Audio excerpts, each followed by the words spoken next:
Here are 3 tips for recording professional sounding vocals regardless of the microphone you use. Tip number 1 is to get good mic placement. Believe it or not, where you place a microphone can have a huge impact in the sound of your recording, but unfortunately, a big mistake that a lot of beginners make is that they just place the microphone wherever they can in their room, kind of like an afterthought, and then they expect to get good results. Often, this just leads to a vocal that sounds muffled and full of background noise. So in order to avoid that, let's talk about mic placement in regards to your room and then in regards to you, the singer. When placing a microphone in your room, you want to make sure that it's away from the wall and especially away from the corners. That's where the low-end frequencies tend to build up, which can make your recording sound a bit boxy. Not to mention, by being really close to a wall, it's going to pick up a lot of direct reflections bouncing at the mic as you're trying to record. So if possible, try moving closer to the center of your room. Something else that's very important is that, of course, you want the front of the mic to be facing your audio source, but just as importantly, you want to make sure that the back of the mic is facing wherever you get the most background noise in your recording space. This could be a laptop fan, an air conditioning system, or a window facing a busy street. This way, the mic is primarily going to pick up on your voice and reject everything else. Moving on, let's talk about mic placement in regards to you, the singer. When setting up your mic stand, you want to make sure that the microphone is leveled to the singer's mouth or slightly above their mouth. This way, even if they move around, you're still going to get a very direct signal. But how close should you be to the microphone? If you're recording with a condenser mic, such as the Lewitt LCT440 Pure or the Rode NT1 for example, then 1 to 2 hands away is a great starting point because you're going to get a very natural sound without it sounding too boomy or thin. However, if you're recording with a dynamic microphone such as the Shure SM7DB, this type of mic is very focused sounding, so you do need to be much closer to it. In this case, I would say 3 fingers to maybe a closed hand away,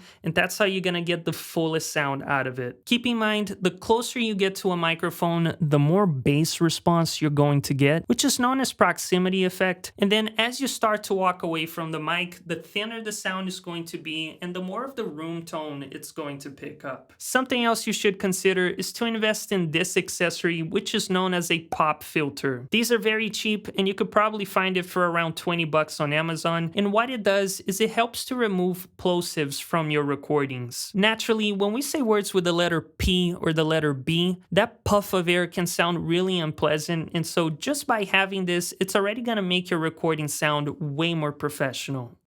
Peter Piper pitched the podcast. Peter Piper pitched the podcast. Tip number 2 is to set a healthy gain level. When singing into a microphone, pay attention to the LED indicators on your audio interface as well as the meters on your audio track. They should be lighting mainly green and peaking at yellow, but never red. If it's red, that means that the signal is way too hot, the audio is clipping, and unfortunately, you cannot fix this in post. This is what distorted audio sounds like. And this is what a healthy gain signal sounds like. Trust me, there's nothing worse than recording that perfect take, listening back to it, and then realizing the audio clipped and having to re-record. So as a rule of thumb, try to keep your levels between -18 to peaking at -12. This way, you're gonna get a healthy signal with enough headroom in case you get excited, and you will prevent the microphone from distorting. But there's actually 2 main methods of setting your gain levels. The first is for you to set the gain based on each individual section of a song. This means you're gonna set the levels for the verse, then you're gonna reset it for the chorus, and do the same thing for the bridge. This is the method I prefer to use because it gives you the most consistent audio, and you're not gonna have to add as much compression in post-production. However, if you're working with a singer that wants to record an entire song in one single take, that's completely fine, but then just make sure to set the levels based on the loudest part of the song. Usually, that means the chorus, and the reason for that is if you set the levels based on verse 1, by the time the singer gets to the last chorus, they're gonna be much louder and hitting much higher notes, and so they might run the risk of clipping the mic. By the way, if you're getting value out of these tips and you enjoy videos like this, then don't forget to leave a like and subscribe to the channel. The next tip is to create a great headphone mix. The whole goal here is to ensure that the singer can hear themselves comfortably, and this way you're gonna get the best performance out of them. Some singers may prefer to hear their voice voice louder than the rest of the song.